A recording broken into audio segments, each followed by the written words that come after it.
Welcome to Monologue. My special guest today is Sophie Meincke. Yes, I'm Sophie Meincke.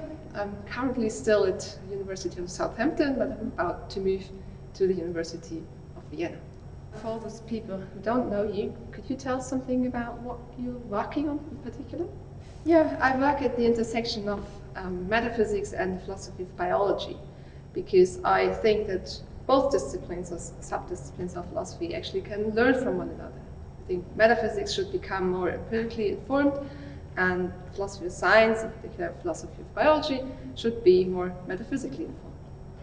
Could you tell us a little bit more specifically what you're working at right now at this moment?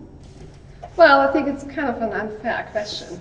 Philosophers tend to work on not only one thing, but have hundreds of projects at the same time that are all somehow interlinked with one another.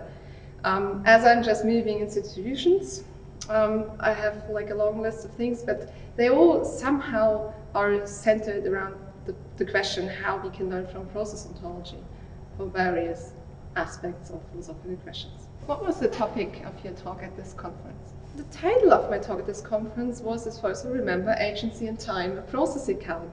And so I tried to explore how a processual account of agency can help us to understand the specific directedness of agential movements.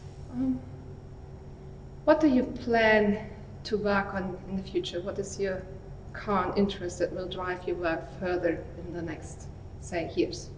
Well, I was lucky enough to win a research grant from the Austrian Science Fund that will fund a 4-year project on agency, so it's entitled Bioagency and Natural Freedom. And that is the idea that by bringing together both philosophy of biology and acknowledging the biological roots of human agency and process ontology, that we actually can come up with a robust ontological defense of libertarian free will. What was it, if that ever happened to you, that you had this sort of key moment where you discovered something that then kind of pushed you forward in your philosophical thinking? I worked in my PhD on the problem of personal identity. And I got to that point that I noticed there is a dilemma there. So there are reductionist theories and non-reductionist theories, and none of them gets it right. But I couldn't quite work out what the problem was. I had some intuitions, but I couldn't pin it down what it was. But then at some point later, when I got in touch with process ontology and philosophy of biology, I could work it out. It just turns out that we shouldn't think of persons as things. We should think of them as processes. What got you into philosophy in the first place?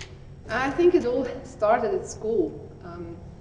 I learned ancient Greek, and the cool thing was that I think it was the very first text which we translated was a pre-Socratic text. I think something from Thales, or I don't know, about water is the first element. And yeah, that kind of was the first moment where I got in touch with it. Then this curriculum system at universities in Germany at that time was such that you had to have 2 subjects. It seemed pretty clear that I would take literature. I was very good at it. I thought about what should be my second one. Then I thought, okay, let's do philosophy. And then quickly it turned out that philosophy just had more appeal to me than literature, because I felt there were more open questions for me to solve. So I did my master's still in literature, but already having in mind I wanted to become a philosopher. Thank you, Sophie, for this really interesting monologue. The pleasure was all mine. It was real great fun.